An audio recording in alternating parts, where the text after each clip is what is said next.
Bom, você sabe, né? O ETF ele atrasou bastante, né? Ele deveria ter saído uns 4 anos antes, eu acho, talvez mais do que saiu.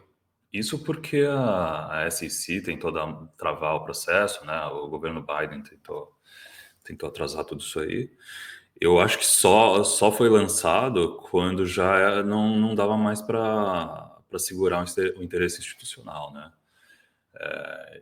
E também deve ter tido alguma estratégia de acumulação aí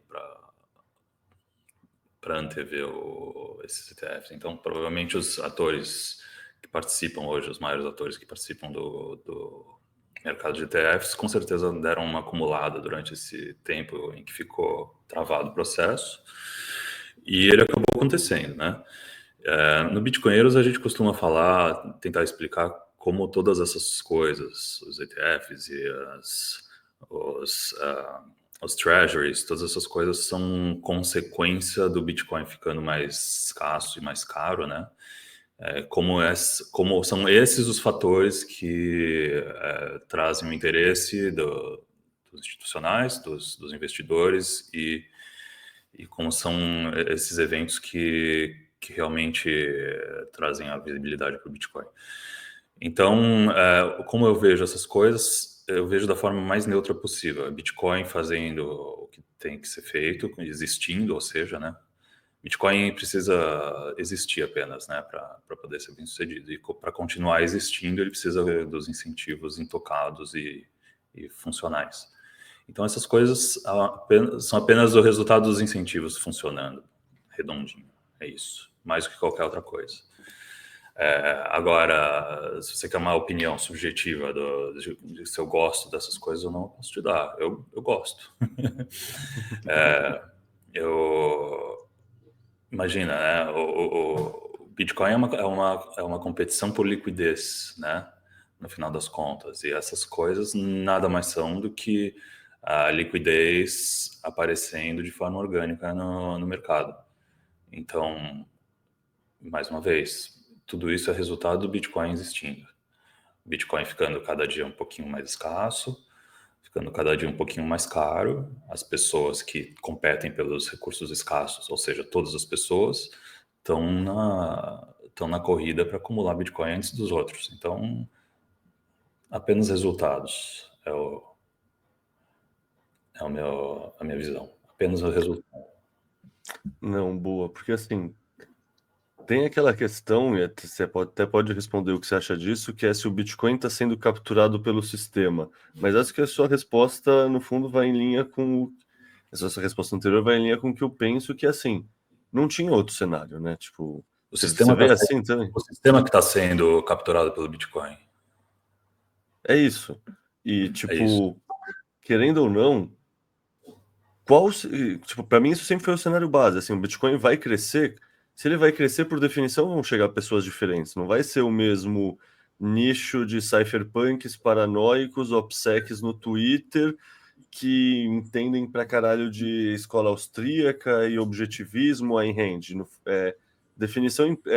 Adoção implica em heterogeneidade e nunca existiu um cenário que, assim, o Bitcoin quer se tornar o dinheiro global, no entanto, instituições que trabalham com dinheiro atualmente, sejam governos, estados que têm o papel de imprimir dinheiro, de coletar impostos, ou bancos que fornecem empréstimos, tipo, é natural assumir que eles estariam envolvidos em qualquer estágio de adoção um pouco maior do Bitcoin. Então, assim, essa pergunta de captura para mim é uma pessoa que não tinha pensado muito em cenários bases com o Bitcoin dando certo. Ela achava que o Bitcoin sempre ia ser uma coisa de guerrilha ou dar errado. Tem gente que acha que o Bitcoin vai dar certo por causa da economia circular. Tem cidades fazendo campanha para se gastar Bitcoin na economia local. Enfim, as pessoas veem Bitcoin do jeito mais errado possível, todo o tempo inteiro. Causa e efeitos ficam completamente embaralhados. Perfeito. Cara, eu quero trazer aqui agora um post que você fez que vai introduzir a próxima pergunta, Boa. que é esse post aqui do dia. Cadê? Do dia 27 de maio, então não faz tanto tempo atrás. E você comenta que bom, um fechamento mensal, vai ter uma sinfonia, sei lá, tem as suas figuras de linguagem de trade que eu não conheço tão bem. Mas para mim o que mais me chamou a atenção é que é uma análise de ciclo. Tipo, você falou, no último ciclo fechamos ou apenas no teste, porque tem FTX, etc., mas tem esses níveis de Fibonacci. E você, pensando nesses níveis do Fibonacci, pegando os padrões do passado, extrapola preços para o próximo ciclo. A primeira pergunta, sendo bem sincera, é a que mais tem estado na minha cabeça desde os ETFs como primeiro, sei lá, primeira entrada forte de demanda institucional, né? Tipo, ETFs que deu acesso a essa forte demanda, e agora com Sailor, com 21 Capital, todas essas empresas que estão surgindo de acumulação de Bitcoin. Você acredita que o Bitcoin ainda vai seguir esses ciclos de 4 anos? Eu nem acho que os ciclos são de 4 anos, na verdade, tá? Esse ciclo que eu desenhei especificamente nesse gráfico, ele... Deixa eu ver.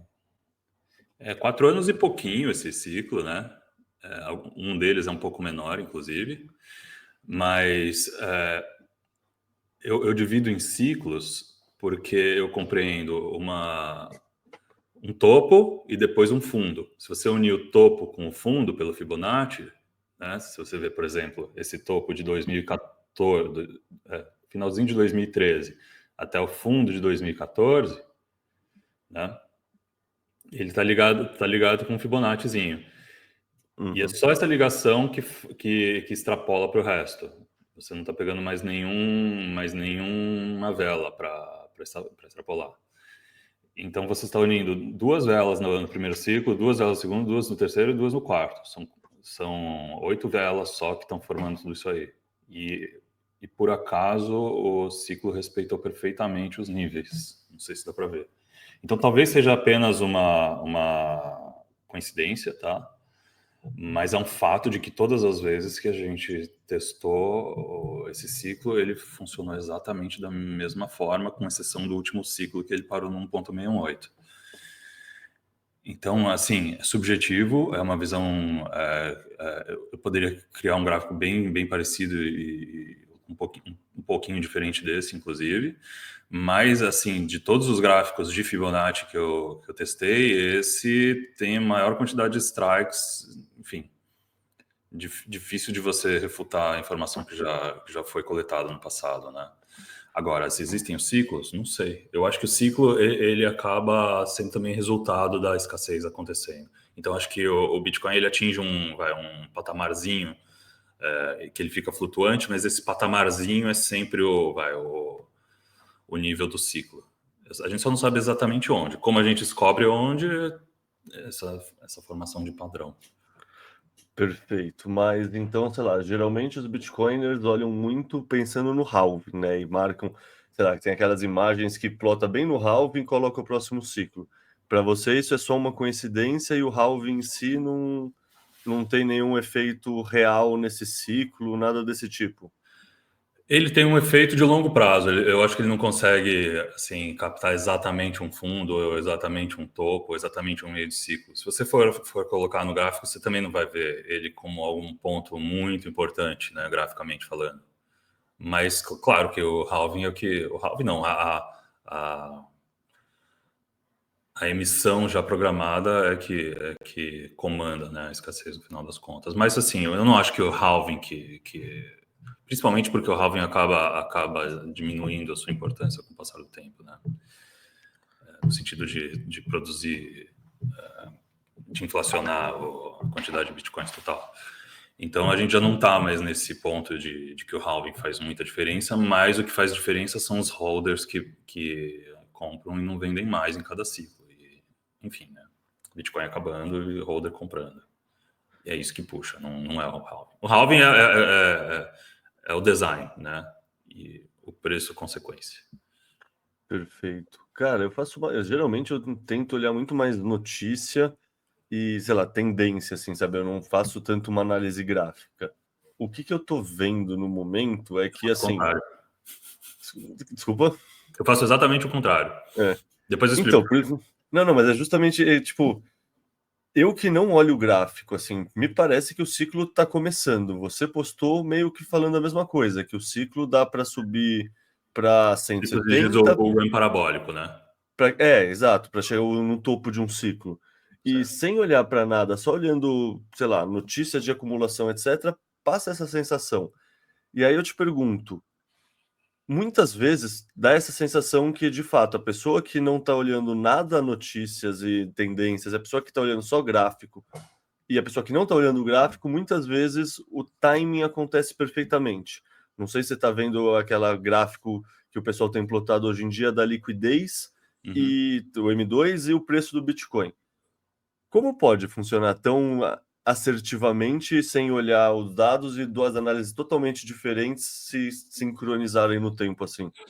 Bom, essa análise específica do M2, não sei se você notou que pararam de postar por aí, porque ela descolou um Hum. pouco, né? Tinha um offset aí de uns 80 e poucos dias, então, mas como parou de pegar, então eles pararam de falar. Mesmo assim, tem ciclos, tem padrões assim bem visíveis, e a minha explicação é que assim, os padrões se repetem, tá? Porque os padrões são nada mais do que padrões psicológicos dos investidores, não são padrões que vêm do nada. E os padrões psicológicos seguem a natureza humana mesmo, de estar ganancioso, estar com medo, enfim, tudo isso aí aparece no gráfico, né? E notícias também, só que notícias aparecem o tempo todo. Você tem notícias para qualquer minuto que você quiser falar sobre Bitcoin, você pega uma notícia do momento e coloca lá. Então, minha opinião, já de muitos anos, é que a notícia segue o preço. Então, digamos que o preço subiu de repente, assim, vertiginosamente, com certeza vão ou requentar a melhor notícia possível que tiver por aí, ou vão pegar a notícia mais fresca que tiver e vão colocar como responsável ou como influência dessa subida, ou vice-versa, né? Então, para mim, eu acho que quem acaba tendo notícias como referência acaba perdendo o timing do trade. Não totalmente, né? Porque a gente está num mercado super novo, que poucas pessoas entendem e arriscam. Então, mesmo o cara que só vai por notícias consegue fazer dinheiro. Mesmo assim, o cara que vê o gráfico, e isso talvez eu seja a prova viva disso, meu log diário no Twitter mostra que a notícia existe, mas a notícia com certeza apareceu depois do meu gráfico postado. Parece até arrogante eu falar isso, mas não queria que parecesse desse jeito, mas Não, não, é, não, eu é um entendo. fato assim, você pode verificar o meu histórico que como a chamada do possível movimento do Bitcoin aparece antes do eventual notícia. Para mim tem duas coisas que acontecem, que é primeiro, assim, de fato, o preço que faz notícia no sentido, bom, acontece um fato marcante, uma notícia que passaria batido, as pessoas passam a focar e dar muita importância para ela. Isso é uma notícia que chega a posteriori, né? Aquele viés do historiador, que você olha o passado e você conecta pontos que não necessariamente fazem sentido, porque correlação não implica em causalidade. Uhum. Ao mesmo tempo, sei lá, tem, sei lá, por exemplo, como eu estou pensando no bull market atual, para mim, assim, parece que a gente tem um bull market de narrativa e de notícia muito maior do que um bull market de preço, sabe? Você pensar onde o Bitcoin estava em 2020, 2021, que chegou no 64, a gente nem dobrou de lá até então, e assim, a diferença de fundamentos, a diferença qualitativa do Bitcoin me parece que tem uma diferença gigante. Então, assim, no médio prazo, eu imagino que isso vai se manifestar no preço, sabe? Eu não sei a resolução, sabe? Não é que a notícia vai fazer o preço essa semana e sair do 110 para o 105 ou para o 115. É que no longo prazo isso vai ter uma demanda muito maior. Então, não sei se isso é notícia mesmo ou é mais uma macro tendência, tá ligado? E Macro isso, tendência, com certeza. Porque, assim, você vê, tem mais, hoje a gente tem muito mais notícias bullish, muito mais aceitação institucional, muito mais aceitação governamental, e tem uma volatilidade para cima, até para baixo, bem menor do que tinha, né? É maturidade e liquidez isso. Está muito maduro, quer dizer, vai, muito maduro, né? Em comparação com o que estava, e está muito mais líquido. Então, são essas duas coisas. Agora, por que que o ciclo não se repete e por que que essa reclamação sobre já está cheio de notícia e não tem bull market, né? Por que que essas coisas acontecem? Porque o mercado não foi feito para todas as pessoas ganharem dinheiro, tá? O jogo, eu digo, o jogo do dia a dia não foi feito para todo mundo ganhar dinheiro. Então, se todo mundo acha que o ciclo vai se repetir, ele não vai se repetir. Se todo mundo está esperando um bull market começar nesse mês, não vai começar nesse mês. Então, assim, as coisas acontecem, mas sempre acontecem na contramão do que as pessoas invariavelmente vão apostar, né? E eu só sei disso porque eu já vi nos ciclos anteriores, e eu já vi também as narrativas nos ciclos anteriores, quando o negócio não andava, eu via frustração, enfim. Dá para você fazer, eu consigo fazer um pouquinho de correlação com os eventos passados. Mas pode ser que também que a gente esteja num evento único e hiperbitcoinização vai acontecer e que a gente nunca mais vai cair daqui, só que a gente vai ter uma aceitação lenta, baseado mais na educação das pessoas e menos no FOMO que a gente já teve nos ciclos passados. Pode ser. Eu estou esperando até daqui a um ano para ver se era isso ou se a gente vai ter ou se a natureza humana vai se revelar novamente. Eu acho que a natureza humana não tem como você mudar a natureza humana.